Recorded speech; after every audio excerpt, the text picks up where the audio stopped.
안녕하세요. 주한교회 성도 여러분 만나서 반갑습니다. 주한교회 이강 목사입니다. 오늘도 주님과 함께 말씀과 함께 7월 17일 월요일 매일 주와 함께 시작하도록 하겠습니다. 오늘 우리가 읽어볼 말씀은요. 예레미야 5장 21절입니다. 예레미야 5장 21절 어리석고 지각이 없으며 눈이 있어도 보지 못하며 귀가 있어도 듣지 못하는 백성이여 이를 들을지어다. 아멘. 제가 고등학교를 다니면서 검도를 배울 때 가끔 새로운 관원이 오면 관장님께서 꼭 가르치도록 시키셨습니다. 근데 이 가르치다 보니까 한 가지 깨달은 사실이 있는데요. 많은 사람들이 검도를 가장 많이 포기하는 단계가 있었다는 것입니다. 그것은 바로 검도의 가장 기초적인 8방 스텝을 연습하는 부분입니다. 일반적으로 걷는 것과는 다르게 검도의 보법은 앞발과 뒷발이 있고 앞발은 방향을 잡고 나가며 뒷발은 힘있게 이제 자신의 몸을 이렇게 밀고 나가는 것입니다. 근데 이것이 익숙치 않다 보니까 굉장히 어렵습니다. 그러면서 죽도로 맞기도 해야 되고 또 휘두르기도 해야 되니까 참 난감하죠. 이러한 어려움을 극복하지 못하면 대부분 검도를 포기하게 됩니다. 조금만 더 연습을 하면 될 거라는 생각은 저는 가지고 있지만 그분들이 몇 번 해보다가 이내 포기하는 모습을 보게 되었습니다. 그러면서 뭔가 다르구나, 뭔가 이상하구나 라는 생각을 하게 되었습니다. 아무리 열심히 가르치고 알려주어도 이해를 하지 못한다거나 또 몸이 따라주지 않을 때 가르치는 사람도 답답하고 또 가르침을 받는 사람도 너무 답답하죠. 더군다나 포기하고 떠나버리는 모습을 볼 땐 참 안타깝습니다. 하나님께서도 우리를 보면 참 너무나 안타까워하시지 않을까라는 생각이 듭니다. 정말 하나님의 말씀을 가르쳐 주시고 어떻게 해야 되는지 알려주셨음에도 불구하고 이스라엘 백성들은 하나님을 떠나서 살아가고 또 반복적인 죄를 지었기 때문입니다. 무엇이 올바른 것인지, 무엇을 어떻게 해야 되는지 모든 것을 다 알려주었지만 그렇게 살아가지 못하고 반복적으로 죄 짓는 모습 가운데 안타까워하셨을 것입니다. 이스라엘 백성들이 그럼 왜 반복적으로 죄를 짓게 되었을까요? 오늘 말씀에 보면 정확하게 나와 있습니다. 그것이 바로 무엇이냐면 눈이 멀고 귀가 멍었기 때문입니다.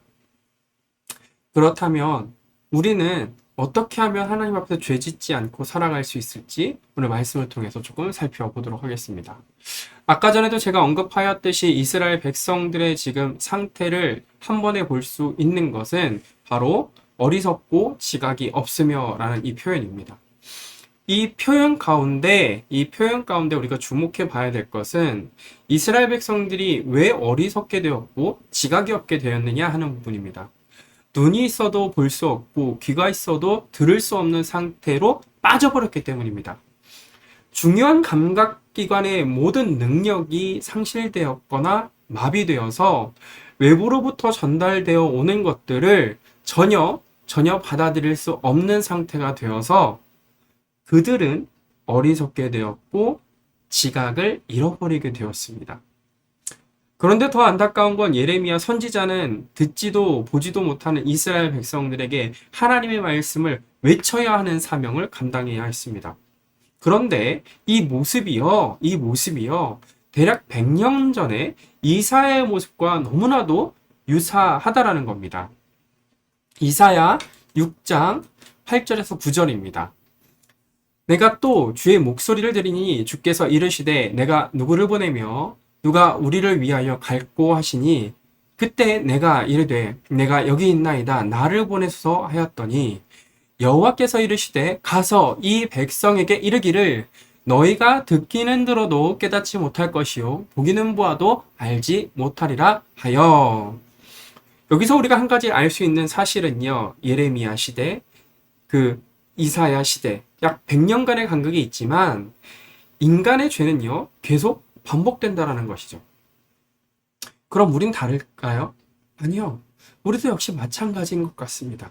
우리도 죄 안에서 계속적으로 무너지고 넘어지고 하나님을 알지 못한 어리석음과 지각 없음을 우리는 보여주고 있다는 거죠. 사랑하는 성도 여러분, 매주 예배당에 나와서 말씀을 듣고 계시지만 깨닫지 못하시지 않으신가요? 무엇이 좋은 것인지 보아도 느끼지 못하며 세상 속에서 아무런 힘 없이 세상의 그 목표를 따라 쫓아가진 않으시나요?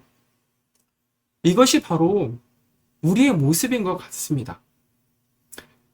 그런데 이렇게 듣지 못하고 보지 못하는 결과는요, 엄청나게 처참합니다. 예레미야 5장 22절에서 23절 말씀입니다. 여호와의 말씀이니라 너희가 나를 두려워하지 아니하느냐? 내 앞에서 떨지 아니하겠느냐? 내가 모래를 두어 바다의 한계를 삼되 그것으로 영원한 한계를 삼고 지나치지 못하게 하였으므로 파도가 거세게 이나 그것을 이기지 못하며 뛰노나 그것을 넘지 못하느니라. 그러나 너희 백성은 배반하여 반역하는 마음이 있어서 이미 배반하고 갔으며. 이스라엘 백성들은 더 이상 하나님을 두려워하지 않고 경외의 심을 갖지 않습니다. 왜냐하면 그들이 보지 못하고 듣지 못했기 때문입니다. 이것이 하나님의 능력이 약해진 결과이거나 이스라엘 백성들과 하나님께서 너무나 멀리 거리를 두신 결과일까요? 아니요. 성경에서는요, 여호와께서 바다에 경계를 두시고 그 한계를 넘지 못하게 하신다라고 이야기를 하십니다. 왜 이 이야기를 하셨을까요? 하나님께서는요, 이 땅을 창조하시고 이 땅을 섭리하시는 분이심을 지금 이야기를 해주고 있는 것입니다. 그럼에도 불구하고 이스라엘 백성들은 하나님이 어떠한 분이신지, 하나님께서 우리 가운데 어떠한 일을 하셨는지 깨닫지 못하였으므로 배반하여 갔다라고 합니다.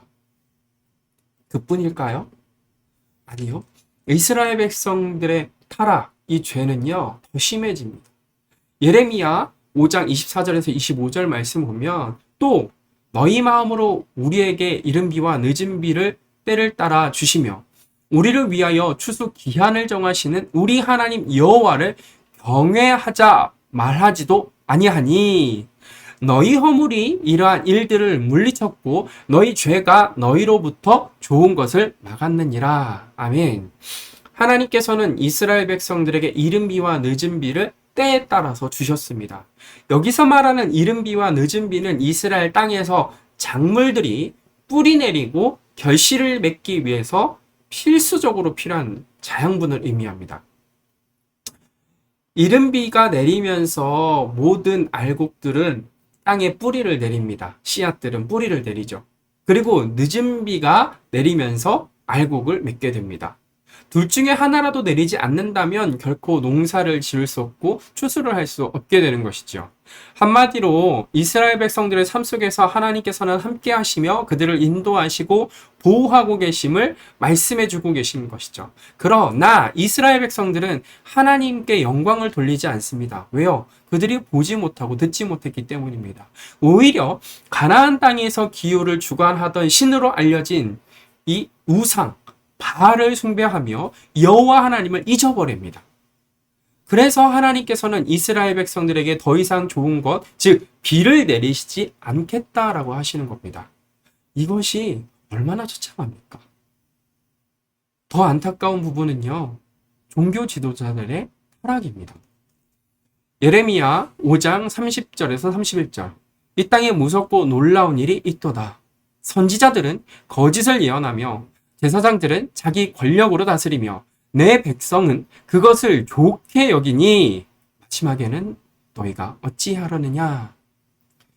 예레미야 선지자가 활동할 당시 다른 선지자들은 거짓으로 예언을 하였습니다. 그런데 사람들이요, 그 말을 너무나 좋아합니다. 더불어 제사장들은 성전 안에서 이스라엘 백성들이 하나님 앞에 죄 지은 이스라엘 백성들이 하나님 앞으로 나아가게끔 인도해야 되지만 오히려 그들은 성전 안에 있는 권력을 탐하고 이스라엘 백성들을 힘으로 억압하며 다스립니다. 종교 지도자들은 하나님의 말씀과 동떨어진 채 제멋대로 이스라엘 백성들을 가르치고 인도했다라는 것이죠.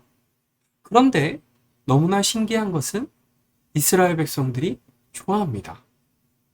이스라엘 백성들이 그들의 인도하심을 받기를 원한다는 것입니다. 이것이 무엇일까요?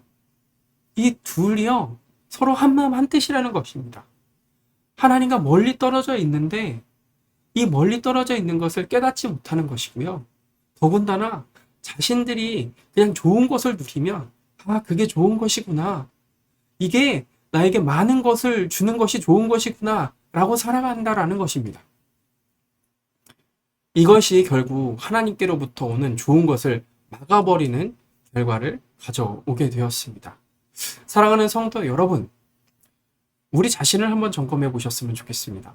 예배에 나와 예배를 드리실 때 무엇이 들리십니까? 하나님의 말씀을 읽으면 무엇이 눈에 들어오십니까? 하나님께서는 우리를 축복하여 주시고 우리의 자손들이 대대손손 먹고 마실 수 있는 것을 주실 것입니다. 그것이 눈에 들어오십니까? 아니면 우리가 병고침을 받을 것입니다. 그것이 눈에 들어오십니까? 우리가 진짜 눈에 들어와야 할 것은 우리 가운데 역사하시는 하나님입니다.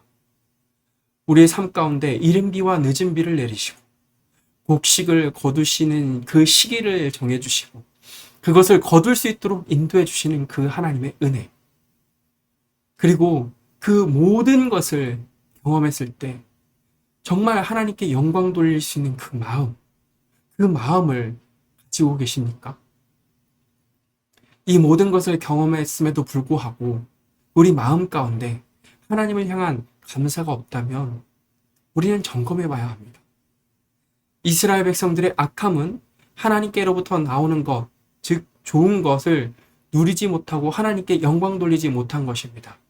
오늘 하루 영적 눈을 떠서 우리의 삶 가운데 일하시는 하나님을 다시금 바라보셨으면 좋겠고 그 하나님의 말씀을 듣는 예배자의 삶을 살아가시길 간절히 소망합니다. 그럼 함께 기도하도록 하겠습니다. 하나님 아버지 감사합니다. 우리를 인도하여 주시고 우리의 삶 가운데 역사하시는 그 하나님을 우리는 고백합니다. 하나님, 이스라엘 백성들 가운데 이른 비와 늦은 비를 통하여 역사하여 주심을 기억합니다. 우리의 삶에서도 역시 마찬가지이겠지요. 그리고 추수할 때를 정하여 그 모든 것을 거두어 드릴 수 있도록 인도해 주심을 또한 기억합니다. 우리의 삶 가운데서도 일이 되게 하시며 그 모든 수확을 얻게 하시는 그 하나님을 경험합니다.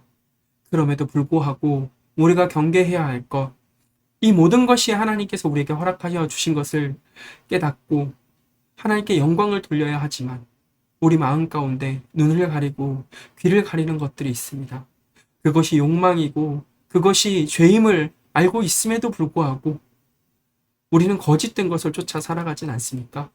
주님, 온전히 하나님을 바라볼 수 있도록 인도하여 주시고 하나님의 말씀 가운데 서며 하나님께 귀 기울이는 그런 예배자의 삶을 살아갈 수 있도록 주님 역사하여 주옵소서.